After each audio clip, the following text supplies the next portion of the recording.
Bora, minha gente, penúltimo sistema, fechando o penúltimo sistema que vocês vão estudar. Vocês já devem estar de saco cheio já de anatomia, tá? Como já disse, não é a mesma coisa que tá dentro da sala de aula jogando giz em vocês, mas tá bom.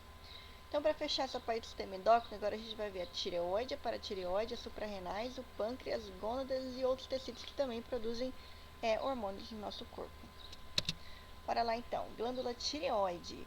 Glândula tireoide é uma glândula em forma de borboleta aderida aqui à laringe, às cartilagens da laringe, tá? Então ela fica na verdade bem um pouquinho inferior à laringe, aderindo-se ali ao final da cartilagem tireoide e cricoide. E traqueia, abraçando a traqueia. Tá? Ela possui dois lobos, duas divisões, tá? O lobo direito e o lobo esquerdo conectados por uma parte estreita chamada de istmo, ok? Tá, então ela é considerada uma borboletinha aderida ali à nossa final da laringe e traqueia. Cerca de 50% de glândulas tireoides possuem um terceiro lóbulozinho que fica aqui acima do istmo, denominado de lobo piramidal. Aqui nessa imagem ele não está presente, ok? É uma glândula pequena, com cerca de 30 gramas, não tão pequena quanto a pineal, que tem 2 miligramas, tá? Entretanto, é uma glândula que recebe uma grande quantidade de sangue, de 80 a 120 ml de sangue por minuto. Aqui a gente está vendo, essa aqui é a cartilagem tireoide da laringe, aqui a cartilagem cricoide e aqui a gente já tem um tecido da traqueia. Então, vocês vejam ó, que ela pega aqui de finalzinho da cartilagem tireoide até a traqueia. Então, ela fica abraçadinha aqui. Uma deficiência de iodo faz com que essa glândula aumente de tamanho. Uma doença chamada de bócio. Se ela aumentar de tamanho, vai parecer que a pessoa tem uma papada aqui no pescoço, certo? Por isso que por isso que o Ministério da Saúde ele instituiu que o sal de cozinha ele tem uma quantidade de iodo para evitar esse tipo de doença. Aqui tem uma imagem formalizada dos lobos da tireoide fixados aqui em laringe e traqueia e seu istmo, tá? Quais hormônios que a tireoide produz? Produz o T3 e o T4, que vocês já com certeza estudaram, o hormônio triiodotironina e tiroxina. Então vejam, ó, os hormônios têm iodo na sua formação, por isso que tem iodo no sal de cozinha, chamados de hormônios tireoidianos, provenientes das células foliculares. Tem dois tipos de células que produzem os hormônios da tireoide, as células foliculares e as células parafoliculares. As foliculares produzem os hormônios tireoidianos, T3 e T4. O que eles fazem? Eles aumentam a taxa metabólica basal, estimulando a síntese de proteína, o uso da glicose, de ácidos graxos, a produção de ATP, aumenta a lipólise, intensifica a excreção de colesterol, acelera o crescimento do corpo, contribui para o desenvolvimento do sistema nervoso. Então, eles têm N funções, tá, metabólicas de anabolismo e catabolismo no nosso corpo. Já as células foliculares produzem a calcitocina, o CT, cálcio, tá? Este hormônio ele está envolvido com a diminuição da concentração sanguínea de cálcio, certo? Inibição de reabsorção óssea dos osteoblastos, aceleração da captação do cálcio, ele está envolvido com o metabolismo do cálcio, tá? E do fosfato no nosso corpo, principalmente do cálcio. Já as glândulas paratireoides são massas arredondadas, são bolotinhas que estão presas e fixas na parte posterior da tireoide, tá? Habitualmente existem duas massas na parte posterior do lobo direito e duas massas na parte posterior do lobo esquerdo. Então, são 4 glândulas paratireoides fixadas na tireoide. Tá? Elas pesam aproximadamente 40 miligramas de massa, tá? E aqui a gente pode ver, ó, as bolinhas fixadas aqui, que tem outra, tá? Aqui tá bem pequenininho, mas dá pra ver que elas estão em verde, ó. Aqui nós temos as glândulas paratireoide, superior esquerdo, superior direito, inferior esquerdo, inferior direito. Qual que é o hormônio que ela produz? Ela produz o PTH, o parato hormônio, proveniente dessas células principais. E esse paratormônio aumenta a concentração sanguínea de cálcio e magnésio, tá? E diminui de fosfato. Aumenta a reabsorção óssea pelos osteoclastos, aumenta a reabsorção de cálcio, excreção de fosfato pelos rins, tá? Promove formação do calcitrol, que é a formativa da vitamina D. Então, ela está envolvida com o metabolismo de alguns minerais e com a formação do calcitrol. Muito bem. As glândulas suprarrenais. Suprarrenal, acima dos rins. Essa tá fácil, né? Então, são essas glândulas piramidais aqui, ó, acima de cada rim, do rim direito e esquerdo. Então, elas se situam superior a cada rim no espaço retroperitoneal, porque os rins estão atrás do peritônio. Tá? Apresentam uma forma piramidal, um triângulozinho com uma base fixada no rim e seu ápice na porção superior. E ela é achatadinha antero-posteriormente. Tem de 3 a 5 centímetros de altura, certo? De 2 a 3 de largura, 1 centímetro mais ou menos de espessura e pesa de 3,5 a 5 gramas. Se cortar ela ao meio, certo? Vocês podem visualizar duas regiões, uma região mais externa denominada de córtex e uma região mais interna denominada de medula da glândula suprarrenal. A perda completa desses hormônios adrenocorticoides, especificamente produzidos pela suprarrenal, que envolvem adrenalina e noradrenalina, ou também vocês podem conhecer como epinefrina e norepinefrina, tá? Causam a morte por desidratação e desequilíbrio eletrolítico em alguns dias. Muito bem. As glândulas suprarrenais, então, ó, são essas glândulas, certo, acima do rim, com esse formato piramidal, tá? E esses hormônios, que eu acabei de falar, epinefrina e norepinefrina, eles são os hormônios que também ajudam a regular o sistema autônomo, o sistema nervoso autônomo do nosso corpo, tá? Cortando ela, ó, vocês podem visualizar o córtex e a medula. Então, medula o centrinho aí, tá? Córtex e medula da glândula suprarrenal. Então, córtex e medula da glândula suprarrenal. E ela é envolvida por um tecido denominado de cápsula. Muito bem. Quanto aos hormônios que ela produz? Córtex produz hormônios específicos, medula produz hormônios específicos. Os hormônios do córtex produzidos são os mineralocorticoides, os glicocorticoides e os androgênios. Tá? Os mineralocorticoides aumentam a concentração de sódio e água e diminui a concentração de potássio no sangue. Já os glicocorticoides aumentam a degradação de proteínas, tá? E estimulam a glicogênese e lipólise, fornecendo resistência contra o estresse, diminui a inflamação, deprimir a resposta imune. Então, os glicocorticoides são extremamente importantes para a resposta imune também. Nós temos zonas aqui, então aqui o primeiro é formado pela zona glomerulosa, o segundo pela zona fasciculada e o outro pela reticular, que é os que estão apresentados aqui nessa imagem, zona fasciculada, zona reticular e a zona glomerulosa aqui em cima. Muito bem. E os androgênios, gente, eles auxiliam no crescimento inicial, inicial dos plexos axilares, púbicos, pelos pubianos nas mulheres e contribuem para a libido e são fontes de estrogênio após a menopausa, após a parada de produção de estrogênio pelos ovários. Então, eles que produzem, por exemplo, aumento da massa muscular no homem, os aparecimentos e surgimentos dos efeitos sexuais, das características sexuais secundárias. Aumento das mamas, aumento do tecido adiposo no bumbum das mulheres, nos homens, a modificação aqui das cartilagens da laringe, o engrossamento da voz, aumento do tecido muscular, aumento dos pelos pubianos pelo corpo, na mulher, no caso, só dos pelos pubianos das axilas e das genitais. No caso dos hormônios produzidos pela medula da suprarrenal. Então, aqui nós temos a epinefrina e a norepinefrina. Norepinefrina. Que difícil. Aqui a adrenalina e a noradrenalina.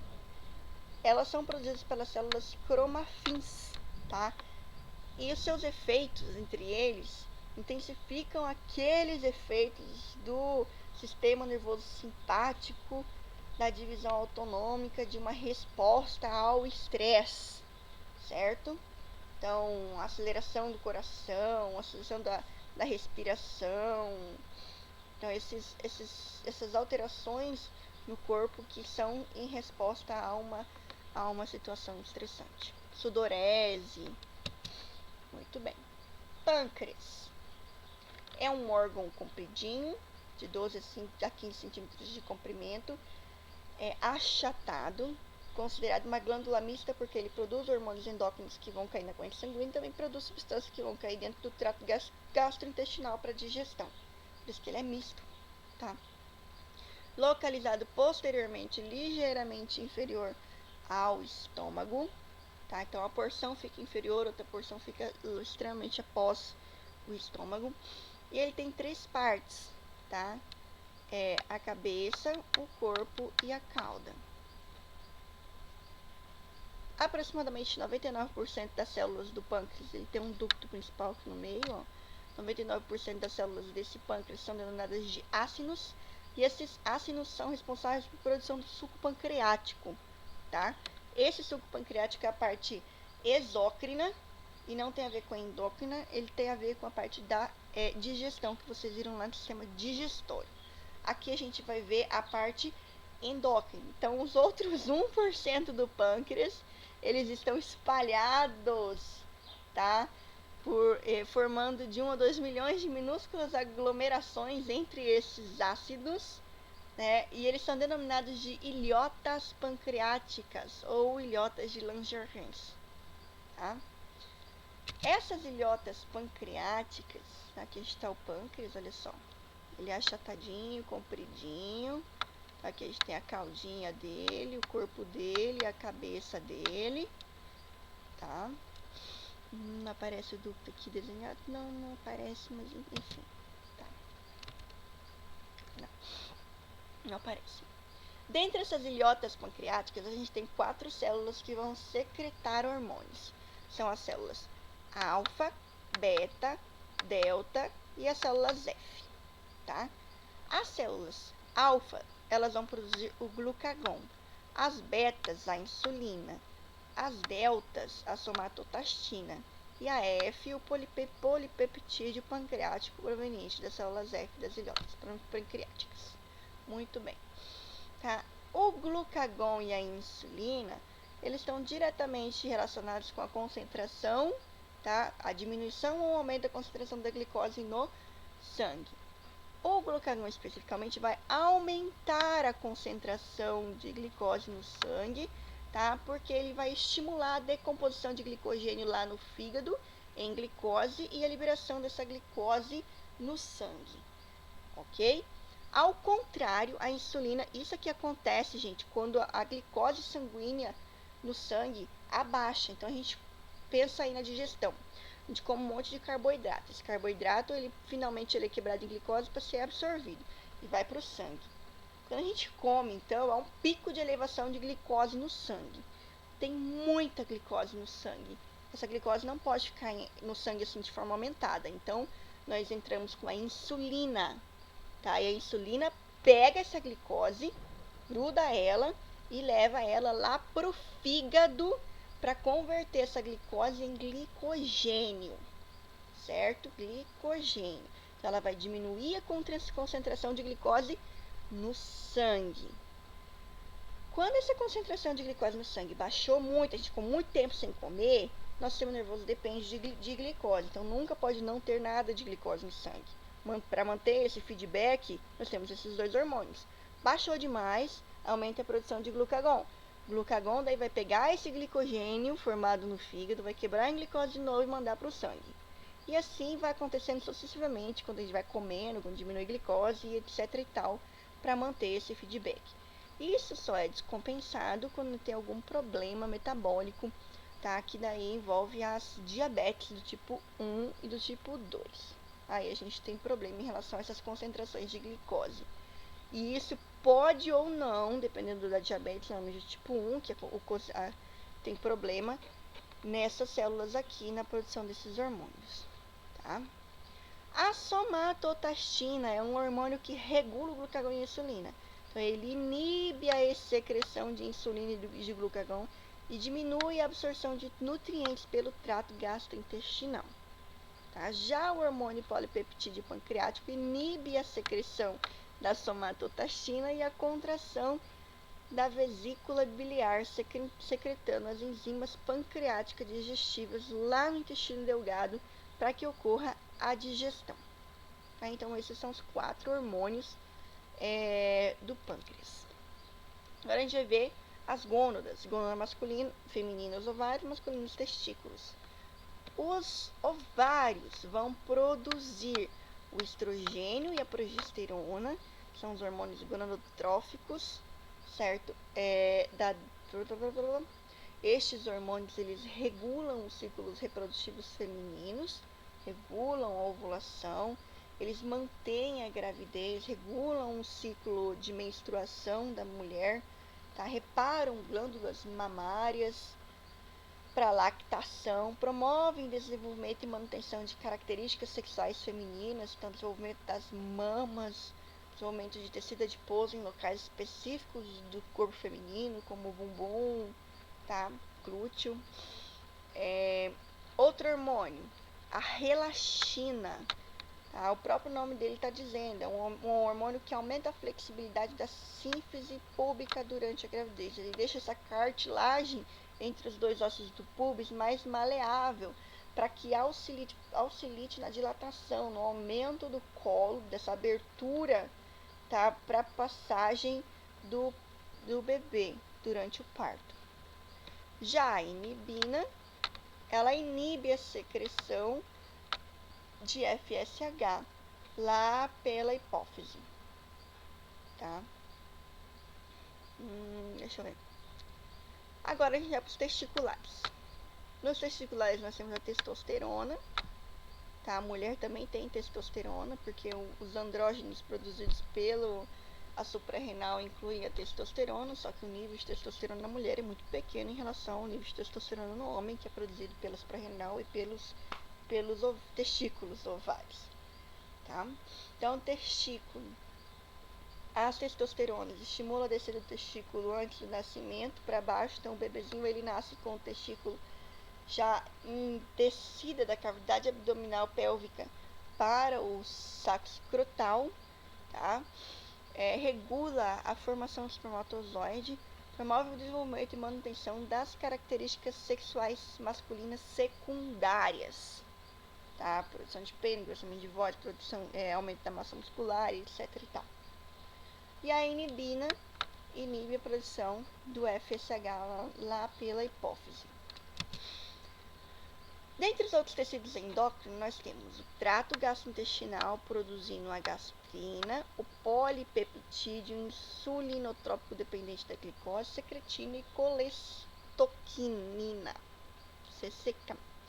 A gastrina promove a secreção do suco gástrico e aumenta a movimentação do estômago durante a digestão. Já o polipeptídeo insulinotrópico dependente de glicose estimula a liberação de insulina pelas células beta-pancreáticas. Tá? Então, quando a gente come, tem uma liberação desse hormônio para que esse hormônio possa liberar insulina. A secretina estimula a secreção do suco pancreático e bile, também para digestão. A colecistoquinina estimula a secreção do suco pancreático, regula a liberação de bile, tá? E produz sentimento de satisfação. Por isso que é bom vocês comerem devagar, para que libere esse hormônio e vocês se sintam satisfeitos sem comer tanta comida para não engordar tanto, ok? Então, esses são os hormônios produzidos pelo trato gastrointestinal. Já a placenta, gente, é um órgão presente só durante a gravidez e ele vai produzir hormônios que vão manter a gestação, tá?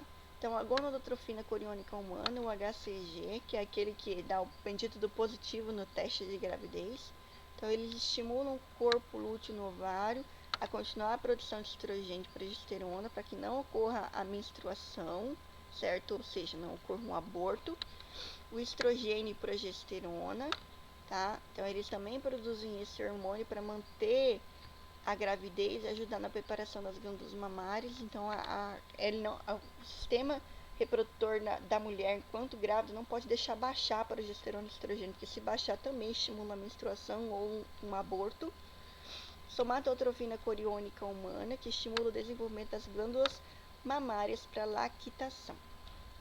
Os rins vão produzir a renina, tá? Vocês já ouviram falar do complexo renina-angiotensina, aldosterona? São hormônios que controlam a vasoconstrição, vasodilatação, consequentemente controlam a pressão arterial. A renina, especificamente, ela parte de uma sequência de reação que aumentam a pressão arterial e produzem, através da produção da vasoconstrição dos vasos sanguíneos, então diminui o diâmetro dos vasos sanguíneos, e pela liberação da aldosterona. A eritropoetina é um hormônio liberado pelo rim, então poese a formação eritrócitos, que vai induzir a formação de células sanguíneas vermelhas do sangue, os eritrócitos. Já o calcitrol, que é a formativa da vitamina D, tá? É um hormônio que auxilia na absorção de cálcio, principalmente de fósforo, da alimentação. Tá? E vocês precisam dividir sol para isso, tá? De muito sol. Não só da produção dela especificamente, para produzir ela precisa do sol. O coração produz um hormônio específico, polipeptídeo natriurético atrial. Esse aqui ele vai controlar, diminuir a pressão arterial, controlando ela. Tá? E o tecido adiposo produz a leptina. Tá? A leptina suprime o apetite e pode aumentar a atividade do hormônio do FSH e do LH. Tá? Esses são os tecidos que produzem outros hormônios no nosso corpo. Espero que vocês tenham compreendido alguma coisa de forma mais facilitada, tá? Alguma dúvida? Perguntem lá para mim na aula, por favor. E até então, obrigado, gente.